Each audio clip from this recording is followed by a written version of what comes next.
Bound in cuffs, 42-year-old Samuel Otasi and a relation were at the police divisional headquarters, Igbogeni, where he was detained for poisoning 3 of his sons after a prophecy that they were wizards. Judge Odogo made a pronouncement in the church that I have some children and I'm not marrying the mother again.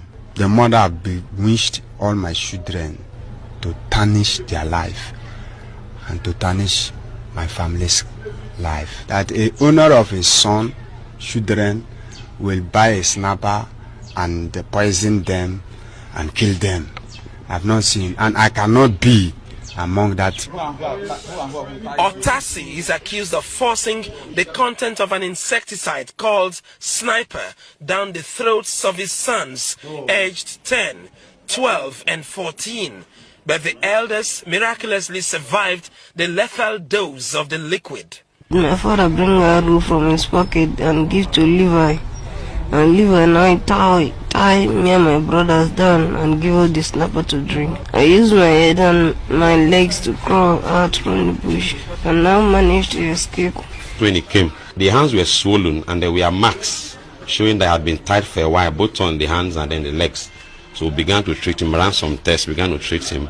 In the evening, he got a bit conscious. He could talk, could call the name of his village. So he now told us what happened, that the father took them, said they were going to a church, and then along the line, he stopped, asked the bus to stop, and they went into a bush.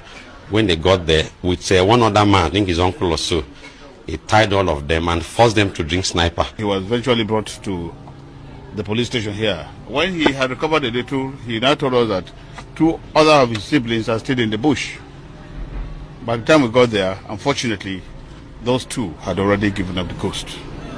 The Commissioner of Police, Bayelsa State, and officers of the command visited the crime scene where the wooden crates used to convey the bodies of the 2 boys were shown to journalists. This is the scene where the whole incident took place. And the rescue. This is exactly where the rescue took place also. Parents must be wary. Even if they have personal problems with themselves as spouses, it must not go to the children. Now these 2 children now have been lost forever. And this one is just managing to survive. That shouldn't be the case. Back in detention, the police says Samuel Otasi will have his day in court.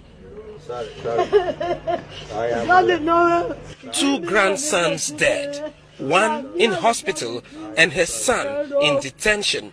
Mother of the suspect breaks down in tears. Ofieteme George, TVC News, Yenagoa, Bayelsa State.